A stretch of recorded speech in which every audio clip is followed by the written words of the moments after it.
Welcome back to the second part of a favorite Pan-African show, Bottomline Africa, right here on KTN News. And it's time we start our studio discussion tonight. And we did ask you earlier on our Twitter poll, in your fair assessment, political parties in Africa committed to advance democracy. We did ask you if you think political parties in this continent are committed to advance democracy in Africa. And tonight, to help me discuss this very topic, I have in studio Dr. Alex Awiti as well as Jarvis Bigambo. Dr. Awiti is the Director, East African Institute at the Aga Khan University. Jarvis Bigambo is a governance expert. And joining me all the way from the lakeside city of Kisumu is Professor Israel Kodiaga. He is the Africa Regional Director, Southern Data International. Good evening, gentlemen. Welcome to the program. Now, Dr. Awiti, let me begin with you. Let me take you directly to the south of this continent, and that is South Africa. But before that, let me get a tweet from one of our viewers here at William Sila, who says, reacting to that question that I posed earlier, he's saying the political parties are tools for propelling one to office, after which one can ditch them for another. Look at political parties that have values like ANC in South Africa, the Democratic and Republican parties in the US. They have entrenched values. Now, speaking about South Africa, I'm sure you have this history. Back in 2008, Thabo Mbeki was told to step down by his own political party. And this time round, we're seeing some sort of history repeating itself. Apparently, Jacob Zuma is being asked by his own political party to resign because of corruption allegations. I mean, can you perhaps help us, digest this? This is equivalent to Jubilee asking President Uhuru Kenyatta to resign. I think what we're seeing here is a culture of institutionalism. It's a culture that respects organizations and political organizations as parties as formed in these countries are taken very seriously. Mm-hmm. This is very different from the model that we have, where we have contraptions for electoral competition that are built around cult personalities. And this is not what you see in South Africa, which is ANC is a strong machine that is built around the aspirations of the people of South Africa. So ours is around personalities, and it's all about temporariness of these organizations. So for instance, if you take Mwai Kibaki, for instance, he came into power through NAC, and his re-election was through PNU, and Uhuru Kenyatta came in through TNA, and his re-election was through Jubilee, because TNA has now been folded. And I think this is the same pattern that you see in our politics over the years, and all of these personalities around Raila Odinga, Kalonzo Musyoka, Wetangula, and Musalia Mudavadi. So these are not organizations that are crafted out of any ideological orientation, but they're around personalities that feel they're charismatic, feel that they are the head honchos of their ethnic communities, and therefore it's always a loose conglomeration of very light-footed and very incoherently constructed institutions for political competition. So to the extent that they help drive that ethnic competitiveness in our politics, they're relevant. But after elections, these things flounder and just don't have any longevity around them. Well said, Dr. Awiti. Let me get Jarvis. Jarvis, I'm sure you've heard that story from South Africa. Is this even possible in other African countries? And it seems this is a very strong political party we're talking about. And is it something that African countries maybe should emulate? Well, first of all, I think the history of South Africa, and especially the ANC, is a strong history of struggle. From the time when it was founded by John Dube in 1912, the ANC has been a political party that is wading through struggle, one struggle after the other. Yes, 24 years today after their first election in 1994, since the release of Nelson Mandela in prison in 19 February, we have seen a South Africa that is trying to redefine itself and fit into the global understanding and shaping it into the values of democracy as it is espoused globally. Today, South Africa, yes, is a country that is run by the ANC, that is guided by unique values within the democratic practice. There is scarcely any other African country that practices democracy in the mold of the ANC, where you find that the party itself has got the power, for instance, as it was the case of Thabo Mbeki, as it's now possibly the case of the recalling of Jacob Zuma, that a party can elect to recall its president, and upon the recalling of that president, he also ceases to be the president of a country. That is a very unique kind of governance structure and system within a political party. And if we're to look at it through the practice of what is happening in Kenya, or what is happening in Ghana, or what is happening in Nigeria, or even in Mali, you realize that these other countries do not have that kind of structure where a governing party or a ruling party can, upon the recalling of their executive president, makes that president also to relinquish his position as the head of state and government. On the 18th of December 2017, Cyril Ramaphosa was elected as the president of the ANC. And pressure upon pressure has been piling on President Zuma to resign from office or risk being recalled by the ANC. Javas, it seems to me that a leader of a political party there has much more powers than even the president. Correct me if I'm wrong. Well, of course, the political party itself has got so much power, and even the leadership of that political party.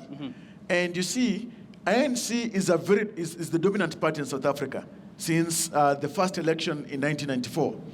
And you realize that that party has got overwhelming power, and I think also because of the kind of structure and governance mechanisms that have been embraced by the ANC itself, it has been demonstrated and it's self-evident that the party is very powerful, and actually even the political leaders within that party itself, for example, upon the ascension to the presidency of an individual within the ANC, it connotes that such individual is capable, ready to lead South Africa as the head of state and head of government. Yes, shortly we're going to talk about the democracy within this political party itself. But now let me engage Professor Israel. Now, Prof, as much as I'd like you to bite or comment onto this particular development in South Africa, this common notion or sentiments within African leaders that the democracy that is currently being enjoyed in the continent is some sort of a direct copy and paste from the West, and so many of them have been calling for an African kind of model. What do you have to say about that? First and foremost, there is no clear-cut path or definition of democracy so that you'd say that this is either cut and paste or not. But I think the most important thing, even before you address the concept of democracy, is to understand the whole corpus of issues surrounding the political parties. And this is a common thread across the entire African landscape. And I would say, one, they are indispensable voluntary and informal associations of society where people share commonly understood values, customs, and attitudes to their roles in politics. That's the first thing that you need to look at. Two, you also must realize that they are both products, and they operate within the economic structures of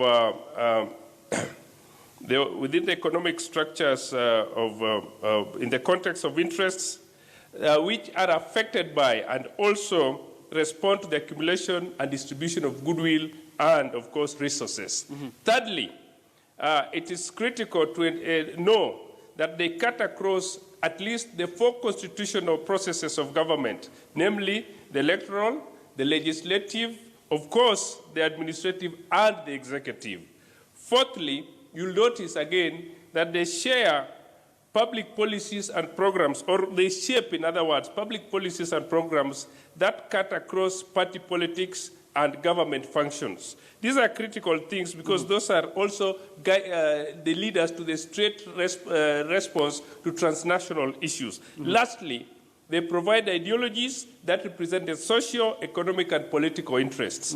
And of course, they produce leaders through, of course, democratic elections in quotes, who then form the machinery of government from local, parliamentary, and the executive. Now, back to your question, whether our democratic system is a cut and paste or basically something directly picked from the West, the answer to that is yes and no.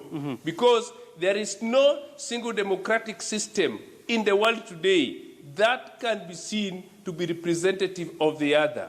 If you look at democracy from the radix, the Greek, the 5th century Greek concept of democracy, and of course you look at the French model, or the American model, or even the Kenyan model, it is never the same.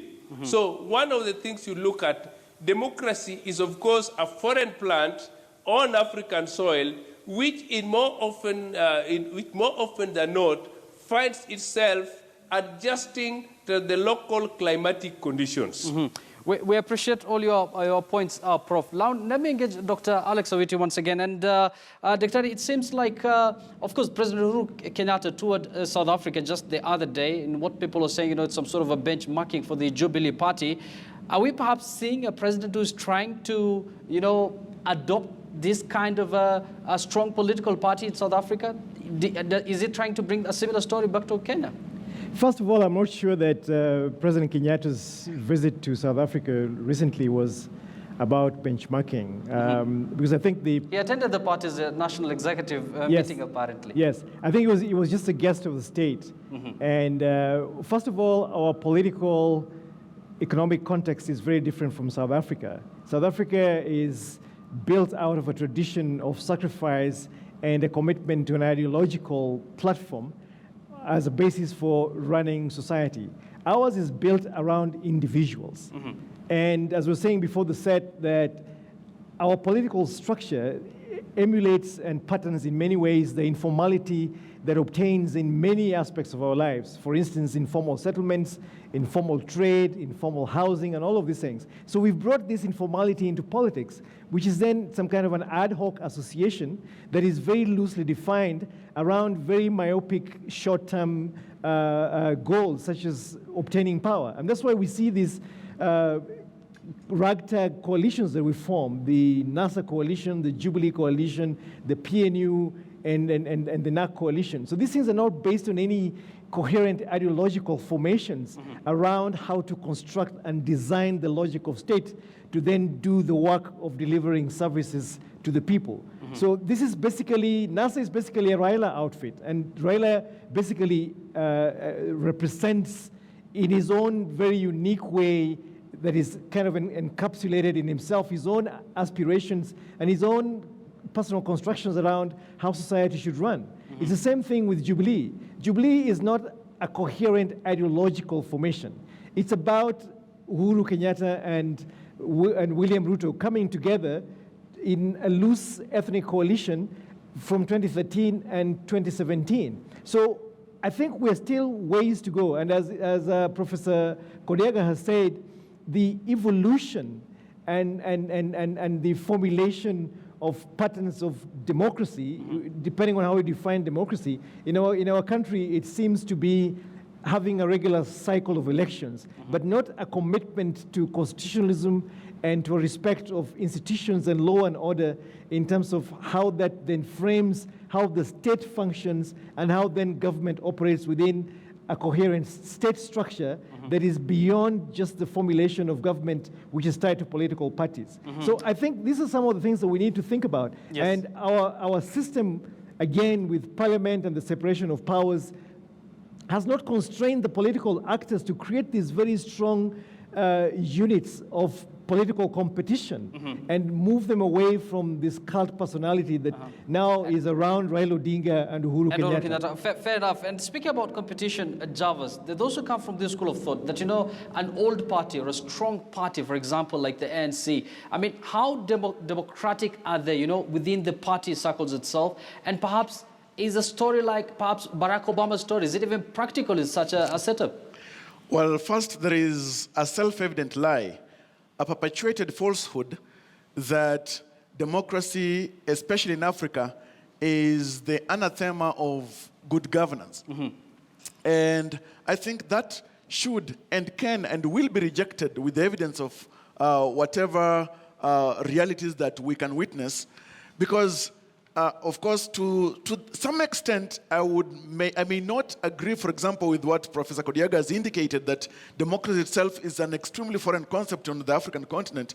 Because when you look at even the practice of governance processes within the African traditional settings or African traditional societies, you realize that even elders would sit and determine amongst themselves who is it that is most suitable to guide or to lead a people.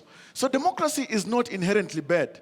When you look at it, for example, with the practice within Africa or within even Kenya itself, since the advent of multi-party democracy 26 years ago in Kenya, or even in South Africa, as you have indicated, or even if you were to stretch across the continent, or even to go across the ocean, the example you've given of Barack Obama, were it not for the nature, character, manner, and values of progressive democracies, then we may not see that opportunity itself is available for good ideas from any person who is available to lead a people or to provide those ideas. And yes, as a matter of fact, agreeing with Dr. Awiti, agreeing as well with Professor Kodiaga, it is true that the very nature of democracy in its form and character, and even the very muscles of the democratic character, it is for purposes of making sure that there is economic progress,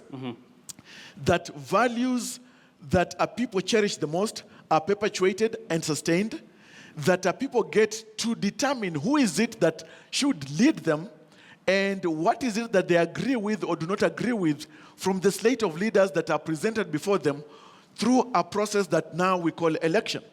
And looking at it through those lenses, we realize that we need not actually demonize democracy in its nature, but the manner in which we give new or we assign or we ascribe new characters to democracy or democratic practice itself, then it's easy to demonize it. If you were to look at it from the strict sense of availing chances or opportunities to any person or every person who is able and willing and ready, who has got the valor to lead a people, a vanguard of those practices of a society or those values of a community, then we'll realize that democracy is actually a practice that if we embrace it and value it within the context of valuing also a people through the collective perceptions, then it's something that can take a society forward. Now, through constitutions in Africa, for example, even in Kenya, let me use the example of the 2010 Constitution of Kenya.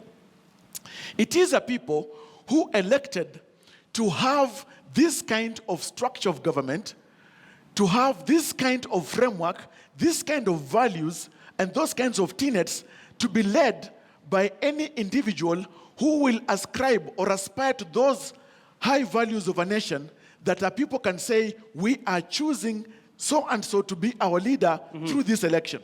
So if we look at it through those lenses, then I may say that democracy in its essence, in its intrinsic form, is a very good form of government. Of course, Winston Churchill said... Yes. I'll allow you to give us that quote shortly, but allow me to engage Professor Israel Kodiaga. And Prof, I'd like you to react to what Javas has raised, and as much as you are going to react to that, can you perhaps give us this link that everybody has been talking about? Does democracy necessarily mean that, proper democracy, does it necessarily translate into good governance? Thank you very much. First and foremost, I did say in the beginning, and I wish to reiterate here now, there is no pat formula and no clear path definition of democracy. Democracy imperceptibly shades in different colors and shapes, and there is no uniformity across the board. And even if you look at the radix and the origins of democracy, if you look at the Greek democratic structure, you will realize that which they call the demos and kratein were for the citizens, who are basically the Hellenes. The women and the slaves were not part and parcel of that governance. So even when you talk about the African governance structures in the traditional setup, which Javas has just articulated, it was governance through consensus, which was not necessarily democratic, but there was always that eponymous founder or that figure who was looked upon as actually the torchbearer. But allow me to allude to 6 critical areas why we cannot realize the ideal that Javan is talking about. One, you realize that the majority of the governing political parties in Africa are still heavily dependent, or directly or indirectly, in the use or abuse of state resources. So as long as they will need state resources to survive, then you can no longer talk about democracy. Two, we also realize that for democracy to flourish, you need the private sector, which is vibrant, and that can support the establishment of a strong civil society organization, which, of course, gives us a non-political middle class that is autonomous to the state. We do not have that. Thirdly, you'll also realize that the civil society today that we have across the African continent is still incapable of creating, of course, coalitions of interest with the political parties. Fourthly, we'll also notice that political parties in Africa often perceive state capture for control of resources and personnel of the state as a source of elite enrichment.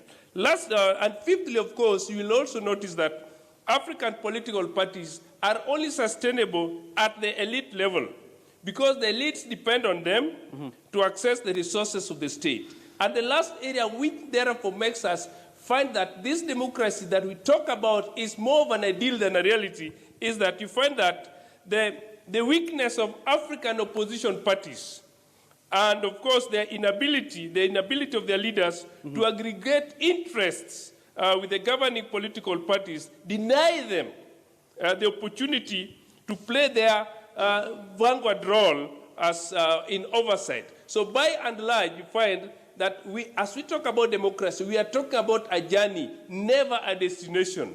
So you find the space requires the participation of all. But that participation of all is negated by the fact that we use multiplicity of parties or what we call multi-party. But multi-party does not necessarily mean a democratic structure. Fair enough. I think you've raised your point.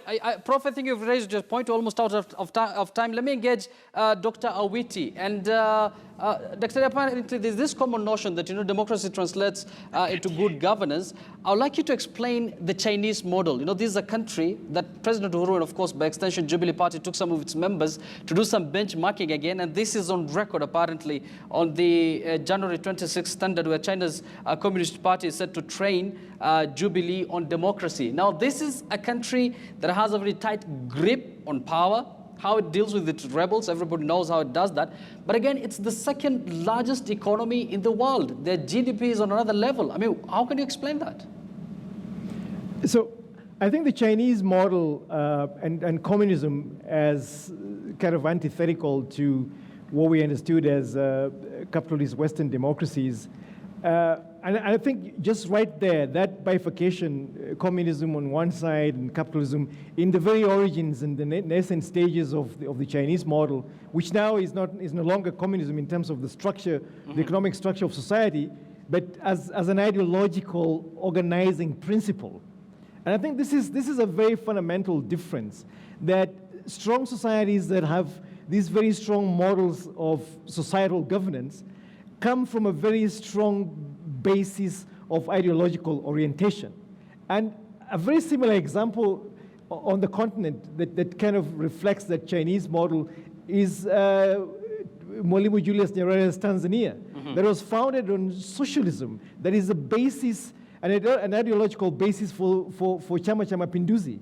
In Kenya, we lack any ideological notion of how society could be ordered. Ours is based on kleptocracy, is based on opportunism, and is based on this ethnic zero-sum game that we seem to play all the time. It's about ethnic feuding, and all these ethnic communities in Kenya behave like antagonistic, warring factions that keep trying to figure out how to game the other one. And I think this absence of a clear ideological framing in terms of how do you want to structure society, in terms of how wealth is created and distributed, the relationship between the people who elect the government and their government, and the relationship between the people and the state, which is supposed to be something much more durable and much more permanent than governments that come through electoral cycles. Well said, Dr. Wit. You're almost out of time, and I'm going to give you each 30 seconds. So let me begin with Javas. I mean, there are so many people who are asking, you know, what does Africa need to do? Which kind of a model, perhaps, is good for this continent to prosper? And one viewer here, Triple S, says democracy can't work in Africa because of the ethnic composition in African nations. Saying democracy can flourish in Africa is overrating democracy. Well, democracy itself connotes a multiplicity of values, views, perceptions, realities, and interests that bring a people together. Democracy actually is a melting pot. And once that pot is cooking for the greater good of all, then it works towards that progress that is desired. Even if it's the Chinese system, that is. Well, yes. And in fact, when you look at, I would reject the comparison of a democratic country such as Kenya to try and benchmark with a communist monster that is Apparently, that is what has happened. Anyway, Javas, yes. I think you've delivered your point. Let me allow Prof. Prof, you have 30 seconds. Democracy would work very well in Africa, but of course it would work with variants. And it's important to note that we are not going to prescribe a part formula for the operation of a system. What is lacking within the African political space is the lack of political ideology. No single political party, even in the Kenyan scenario, which Dr. Witi has alluded to very well. When you look at NASA, for instance, you begin to wonder what is it that ODM, ANC, Wiper, and any other parties forming NASA have in common, apart from the desire to capture power. Yes. When you look at Jubilee, it is bereft, totally bankrupt of any ideological standpoint, apart from what they parrot all the time that they want to bring development, they are talking of SDR and so on. So you find the biggest problem that we have around across the continent is that barrenness, the aridity of thought, and of course the poverty of ideas, insofar as the idea marshalling or rallying people around an ideological standpoint that can move the country I think, forward. Prof, we need your kind of people in this continent. Dr. Wit, your final comment as we wrap up. So what I want to say is that democracy is about, in my view, the best model around which African governments should be crafted around, because Africa is plurality, it's multiplicity, it's inclusion. We need to figure out how we all work together across these multiple ethnicities. And I don't see any model that can be able to appropriate inclusivity and a sense of belonging and inclusive participation in governance and in figuring out how society should run.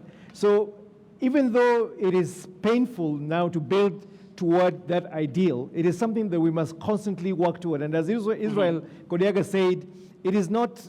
It is a journey, it's not a destination. So our paths to that final place will be different and will be context specific, and they will depend on the political economies that in some cases might appear to be derailing that process, but I think it is something that we must not shy away from. We must constantly work very hard. It is work in progress. We must constantly nudge ourselves forward to try and build this inclusivity and a sense of pluralistic existence in the way that we craft our societal structures. Thanks, Dr. Witi, for that. Thanks a lot for that informative view. Dr. Alex Witi, he's the Director, East African Institute, Aga Khan University. Also had Professor Israel Kodiaga, who is the African Regional Director, Southern Data International, as well as Javas Bigambo, is a governance expert. Thank you very much, gentlemen, for that informative input. And on our Twitter poll tonight, we did ask our viewers, in your fair assessment, are political parties in Africa committed to advancing democracy?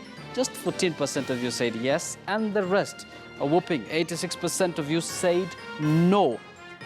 At Kipkoech Tanui says, absolutely no. They are in for selfish gains. Just one more. At William Sila says, their tools, I think I've read that already. One more. At Joseph Gitao says they have nothing for sure, nothing to celebrate about democracy. Many thanks for your feedback. Of course, this is Bottomline Africa. Many thanks for watching. My name is Yusuf Ibrahim. Up next is the proverb of the day. Bye-bye.